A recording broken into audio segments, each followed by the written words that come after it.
Hi, welcome to this unboxing and quick analysis of the last HUBSAN product.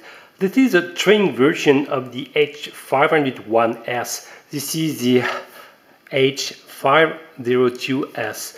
But if it's a training version, it got exactly the same type of features. It means that it's including a GPS, okay, in the quadcopter as well in the transmitter, and you even have a follow me function, okay. Maybe the main difference is this: now the camera is only filming in 720p instead of 1080p. But this quadcopter, the Desire, is only weighing 152 grams, so close to 3 times lighter than the bigger brother, the H501S.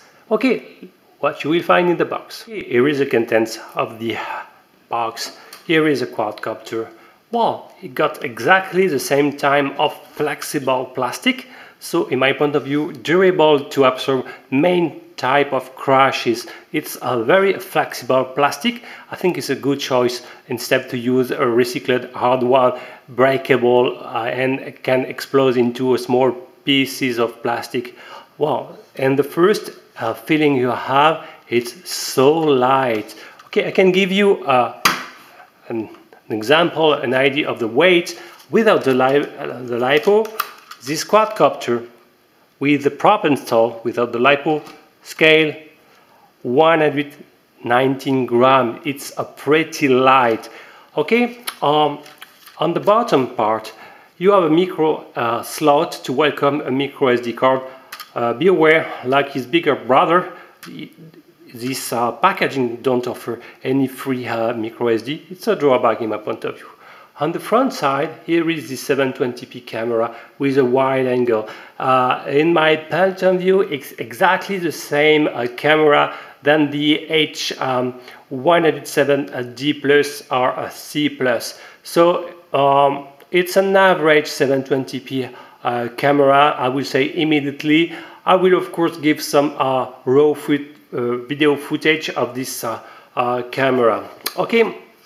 On the top you have this canopy, and still on the bottom you have 4 motherboards welcoming some LEDs, so blue on front and red on rear. Okay, and well, it's very light, and on the rear side, on the battery compartment, you can find here a micro USB slot port to a flash and to update the firmware.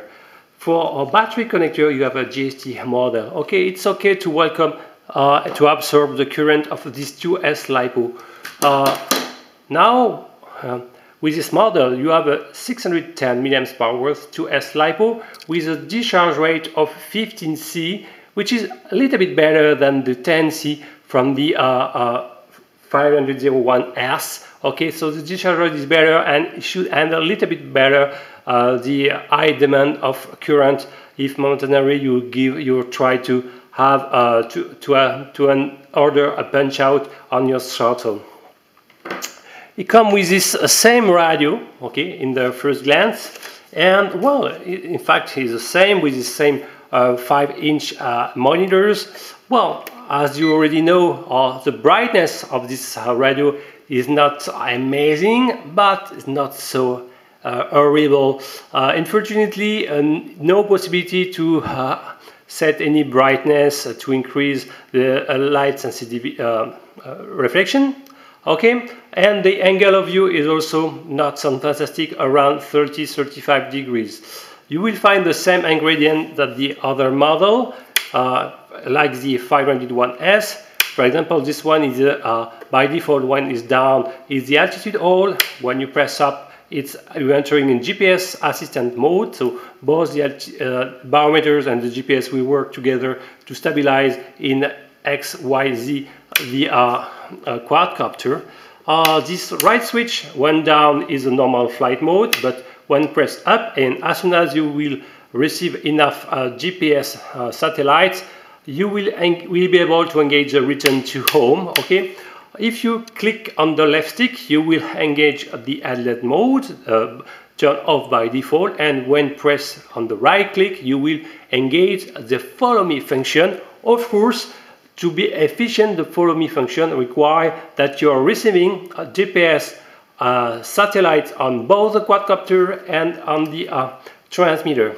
On the quadcopter, the GPS is of course installed on the top, around here, and on the transmitter, the GPS module is installed here. Okay. So if you are holding the transmitter, try to hold it vertically to be in more or less during line of sight from the GPS satellites. On the right side, you can find the mini USB port to update the firmware, a micro SD slot, unfortunately not useful to eventually we could record some FPV session, is not the case. And on the left side, some two 3.5 mm jack. Only the upper one can be used to plug some FPV goggles. Okay, to fit this transmitter, 4 AA batteries, and this transmitter is a battery heater, but good news, any image accumulators are working. Maybe one originality with this new variant here, you have some different hole or pre-drilled hole. So if you're planning to change the built-in antenna, it will be much more easier to install yours. Okay, just need to with a screwdriver to break it, and you will be able to install directly your RP-CME connector.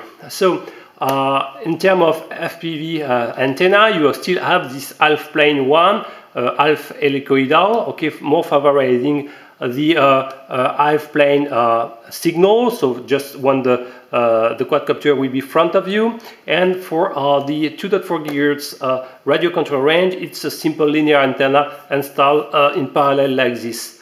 Okay, so I strongly advise as soon as possible to perform this mode. Buy two micro FL IPX RG178 coaxial cable ending with either SMA or RP-CME connector, and you will be able to screw them here and to attach them your favorite 2.4 and 5.8 GHz antennas. For example, a cloverleaf antenna for the FPV part. What is coming also an instruction manual. Okay, well done, well written, everything is here. That's pretty good. Okay, and you can find the different instruction for compass calibration or to calibrate your transmitter, for example. And with you have also some few spare. You have, for example, if I'm able to find some USB charger to recharge with the balancer plug your 2S LiPo ending with the GST connector, and also a bag with a screw to lock your props, and also 4 spare props. An originality with the HUBSAN model. Motors are spinning in the not conventional sense. It means that the front left is not a clockwise but is a counterclockwise. The front right is a clockwise, counterclockwise, and clockwise. Props are a little bit larger than 5 inch. Here is a 5-inch props, so it's a little bit larger, but smaller than 6 inch. Okay, so in my point of view, is something like 5.3, 5.4 inch props. Motors are 8.5 by 20 millimeters, coreless type. So the biggest size of coreless motors you can find. Since the total weight is around, I will give you with the LiPo inserted, is around 150 grams. In my point of view, is with this type of props, it will be efficient. Okay, so the total weight of this quadcopter is 153.5 grams. Really pretty light for a system including a GPS, okay, and different FPV camera, okay, and transmitter. Concerning the FPV part, the video signal seems more powerful than the HUBSAN H502S. I didn't really like the FPV range associated with. Here the situation seems much better. Okay, the 720p camera got an average illumination, is not provide any amazing crisp and precise images. Don't expect an amazing outstanding 720p camera, but it's already that bad. As I say, the FPV signal, you can reach probably at least 100 meters, okay, of FPV range, and for the control range, if you're doing any modding, you will be largely enough to reach 100 meters. Of course, as soon as you will perform the antenna mode, you can probably expect 200, 300 meters of control range. The flying duration time is around 9 minutes, but I will confirm more this value in different flight sessions. Well, I will show you the FPV signal and the main difference with this big brother, okay, filming antenna TP, okay. So I will turn on the transmitter, okay, and as you can see, as I said previously, the angle of vision is not really fantastic, okay, could be worse, but it's not fantastic. But I would say that the main drawback of the FPV system is the frame rate is not around 25 or 30 frames per second. You have something around 20, even maybe 17, something like this. Okay, so it's not a perfectly fluid FPV transmission. It means that it for sure is not a racer. Okay, and it can influence a little bit the way how you pilot this quadcopter. When you turn on the recording by pressing this button, no extra frame rate drop, okay, at least it's a good news. So I'm a little bit disappointed by the FPV transmission with this low frame rate, okay, it could have been better. Concerning the